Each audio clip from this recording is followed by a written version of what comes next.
NTR war 2 glimpse ఎలా అనిపించినాయి? బాబా మామూలుగా లేవు పోయా బా చూస్తానని సేపు గ్లిమ్స్ గూసు బంప్స్ అంతే బాబా ఎగిరిపోయినాయి ఎక్కడొక్కడ పీజులు బట్టలు దుప్పట్లు గాలి దుమ్ము ధూళి ఎక్కడదక్కడ కొట్టుకుపోయిందంతే బా ఏముందా భయ ఎన్టీఆర్ గారు ఒకవైపు ఉత్తిక్ రోషన్ గారు ఒకవైపు చూస్తుంటే ఇద్దరినే బా ఇద్దరికి యాత్రే అనమాట.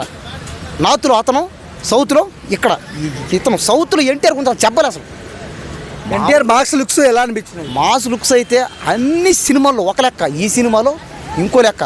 అసలు మాస్ అంటేనే ఎన్టీఆర్, క్లాస్ అంటే ఉత్తిక్ రోషన్ అనమాట. అంటే ఇండియాని షేక్ చేస్తాడు ఈసారి ఖచ్చితంగా 100%. ఇది RRR రికార్డ్ని బ్రేక్ చేస్తుంది. ఇది ఈ సినిమా ఖచ్చితంగా ఈ వార్ 2 చూడండి, RRR రికార్డే బద్దలైపోద్ది. అసలు చెప్పలే ఎక్కడ తగ్గేది లే అంతే బాబా. ఏముందంటే ఒక్కసారి చూడండి భయ్ మీరు, ఇంక ఎన్టీఆర్కి అందరూ ఫ్యాన్స్ అయిపోతారు అంతే. ఇంకా అంటే ఎన్టీఆర్ బర్త్డే సందర్భంగా ఇంత పెద్ద సర్ప్రైజ్, అంటే ఇంత గ్లిమ్స్ ఇంత హైప్లో రావడం అనేది ఎలా అనిపిస్తుంది? అదే ఏంటంటే ప్రతి బర్త్డేకి అతను ఏదో ఒకటి అంటే ఏదో ఒక సహాయం చేస్తాడు అందరికీ. ఈసారి ఇది అందరికి అన్నమాట. ఈ టీజర్, ఈ గ్లిమ్స్ ఇది రావడం మాకు అందరికీ, ఎన్టీఆర్ ఫ్యాన్స్ అందరికీ, మా అందరికి చాలా హ్యాపీగా ఉంది, సంతోషంగా ఉంది, చాలా బాగుంది భయ్ నిజంగా. ఒక ముక్కలో చెప్పాలంటే ఎన్టీఆర్ గురించి ఏం చెప్తావు బ్రో? ఒక ముక్కలో చెప్పాలంటే ఆయన ఒక గ్రేట్ సీఎం ఆయన అంతే. ఆయన అంతే.